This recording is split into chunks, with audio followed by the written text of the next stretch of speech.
Dear students, Assalamu alaikum wa rahmatullah. आज तुलो अस exercise 5.1 रात पढ़ो अस लाइन्स तो ट्रायंगल्स मज क्या अहम चीज कॉम्प्लीमेंट्री एंगल्स कम गई सप्लीमेंट्री एंगल्स कम वन वर्टिकली अपोज एंगल्स कम गई तो तमे हिसाब से एक्सरसाइज तुलन 5.1 अत मे गोड क्वेश्चन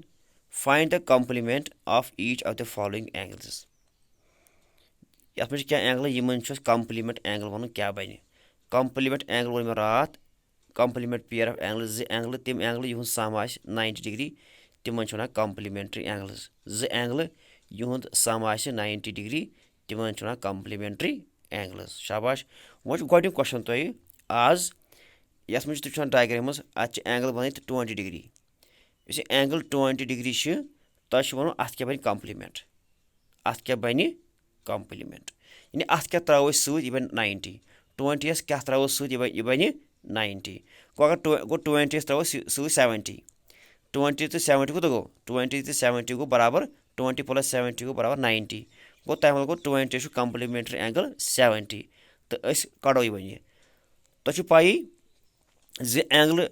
हेकन तेल कॉम्प्लीमेंट्री ये तिहद सम कूत तिहद सम आ 90 डिग्री तो सोल्यूशन में हम लिखेंगे पहले हम लिखेंगे two angles are said to be complementary if the sum of their measure is 90 degree angle complementary अगर तिहद सम आ 90 डिग्री एंगल अख दिथ the given angle is 20 degree angle अख दिथ दोयम एंगल दिथ सो एंगल 20 डिग्री सपोज ब्या एंगल अमिच कॉम्प्लीमेंट्री एंगल सो निमो एक्स क्या निमो एक्स क्या दोयम एंगल पाई कहें अख पाई दोयम सो 20 let the measure of complement यानी अमुक कॉम्प्लीमेंट बन 20 युक तस निमो एक्स मगर तुम पाई कि तेल एक्स + 20 कूत यानी एक्स तो बे करोस एड 20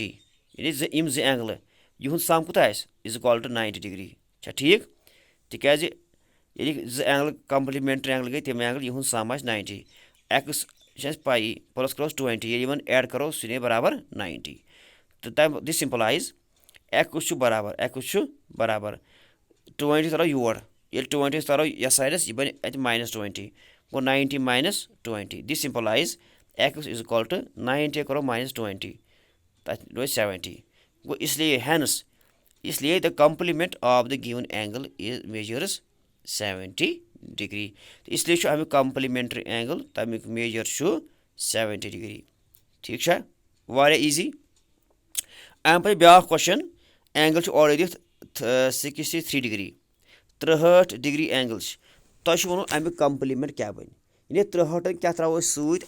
अत क्या करो एंगल प्लस ताकि यह बन 90 यह बन 90 इस एंगल सत त्रो सह गो अमुक कॉम्प्लीमेंट सह गो अमुक कॉम्प्लीमेंट्री एंगल अ वुन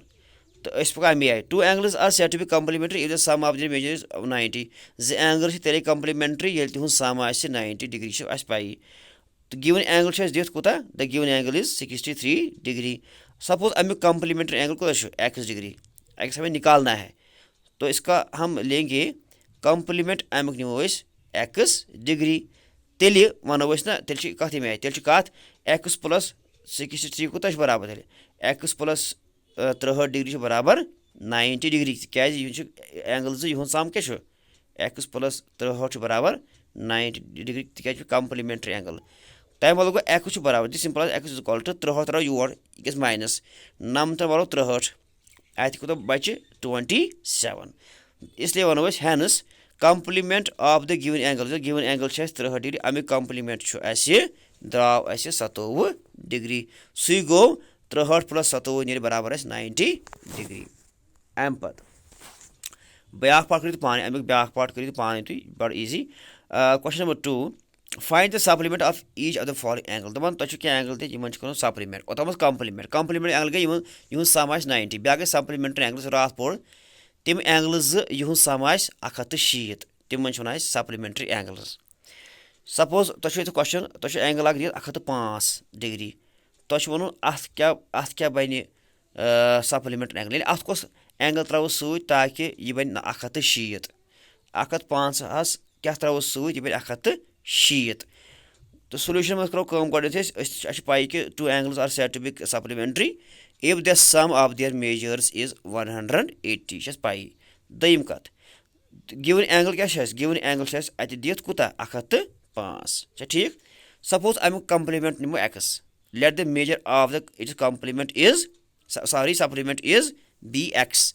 तो तेल क्या सवाल हिसाब तेल यमन दोन सम क्या यानी एक्स प्लस 105 यह सम कूत ने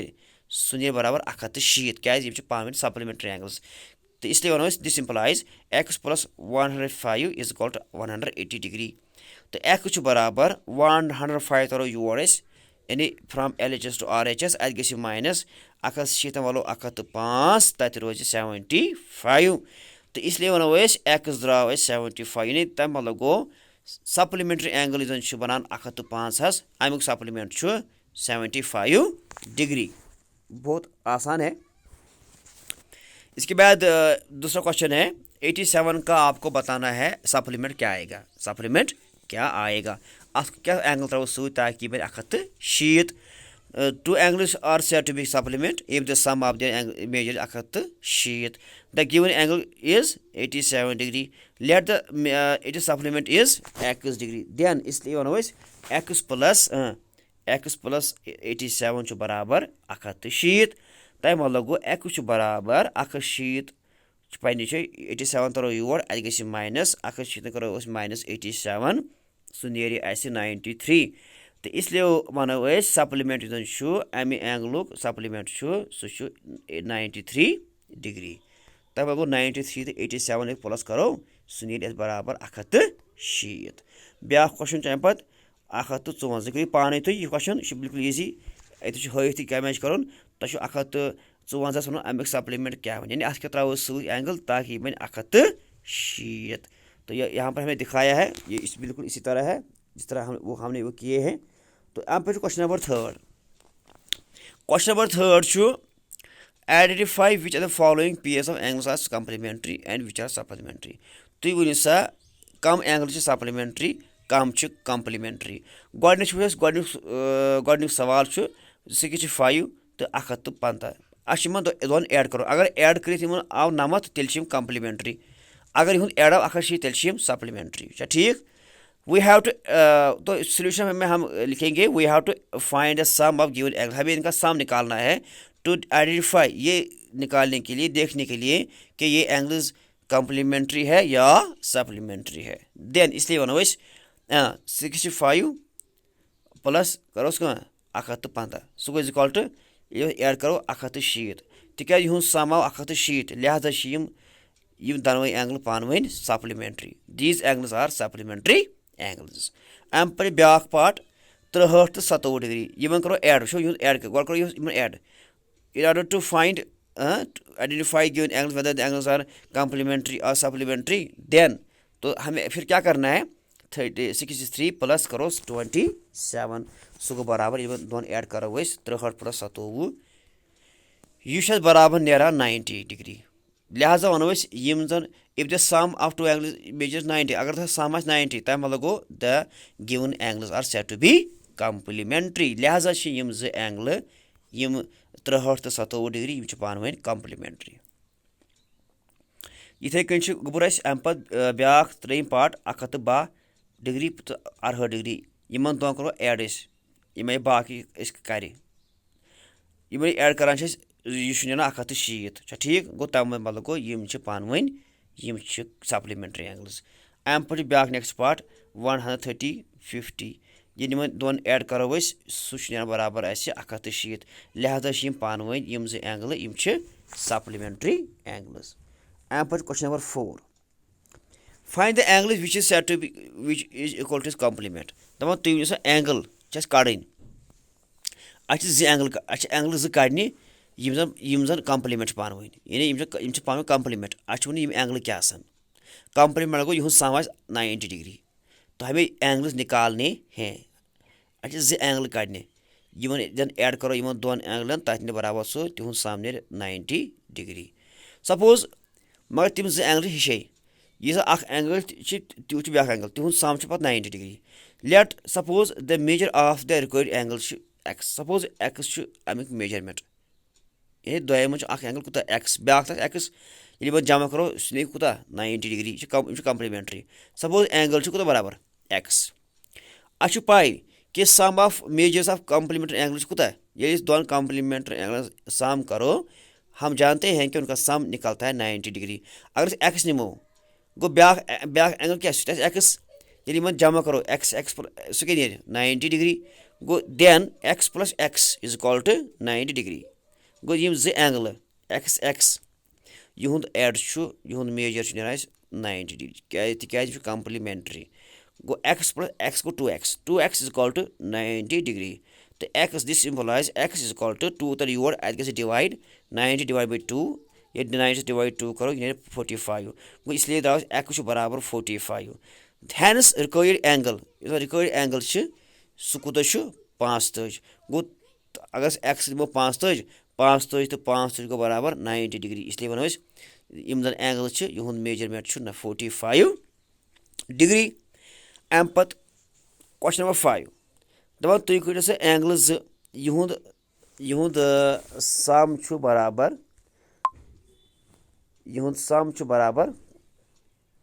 एंगल यहुंद सम बराबर 160 यानी सप्लीमेंट्री गो यहुंद सम जन बराबर 160 तम वन गोबर तम गई supplementary angles suppose example for example वो 90 डिग्री अत क्या बन सप्लीमेंट अत बन सप्लीमेंट प्लस 90 तो 90 कोता गो 90 गो 160 गो 90 डिग्री क्या बन सप्लीमेंट 90 ठीक मगर ये एंगल पाई कहें अगर एंगल एक्स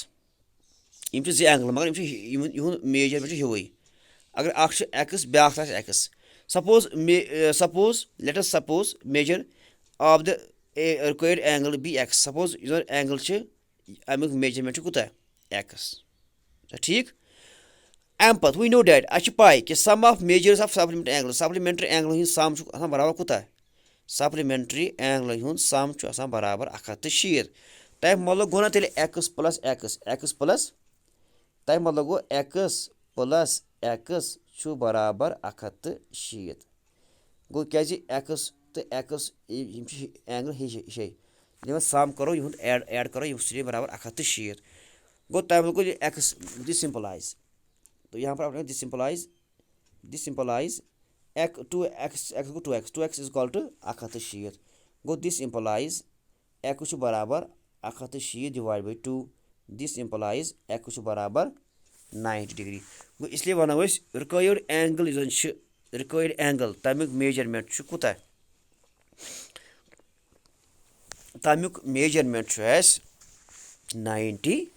डिग्री तो लिहाजा आई होप ये उम्मीद है कि आपको तो ये समझ में आया होगा। तो आज पोर गोबर अत मज पोर बकर रिपीट जल्दी मज अत मज पोर आज एक्सरसाइज 5.1 गोड सवाल तुम वन सा कॉम्प्लीमेंट क्या बन ये एंगल 20 क्या बन कॉम्प्लीमेंट 20 बन कॉम्प्लीमेंट सो एंगल एड करो यह बन कुल 90 तो अस वो सो नो एक्स तो अच्छे पाई एक्स तेल एक्स प्लस 20 गो 90 तो एक्स दाव 70 इथे गई 63 तुम वन अत क्या बन कॉम्प्लीमेंट सो कॉम्प्लीमेंट निमो फिलहाल एक्स तो बे सवाल हिसाब से पाई कि एक्स प्लस 63 बराबर 90 तिक कॉम्प्लीमेंट्री सम 90 तो एक्स बराबर 27 तो इसी तरह हमने किया सप्लीमेंट्री 105 एंगल अत क्या सप्लीमेंट्री अस नी सपोज सा एंगल एक्स तो अच्छे पाई कि एक्स प्लस 105 गो बराबर तेल 160 क्या सम कूत ये दोन एंगल सम 160 तम गई सप्लीमेंट्री गो एक्स बन सप्लीमेंट्री ब्या 105 सम नीर 160 तो एक्स द्राव 75। इसी तरह हमने ये बाकी क्वेश्चन किए हैं तो इतने करें क्वेश्चन नंबर 3 अत मज वो कि यम एंगल सप्लीमेंट्री कि कॉम्प्लीमेंट्री गई तेल ये सम 90 यह सम 160 इसलिए सप्लीमेंट्री न कि कॉम्प्लीमेंट्री तो इथे कन दोम क्वेश्चन अत मज सप्लीमेंट्री कि कॉम्प्लीमेंट्री ये अगर सम 90 तेल कॉम्प्लीमेंट्री सम 90 इसलिए कॉम्प्लीमेंट्री। इसी तरह हमने किए सारे क्वेश्चन तो क्वेश्चन नंबर 4 तो कोर 5 तो कोर तो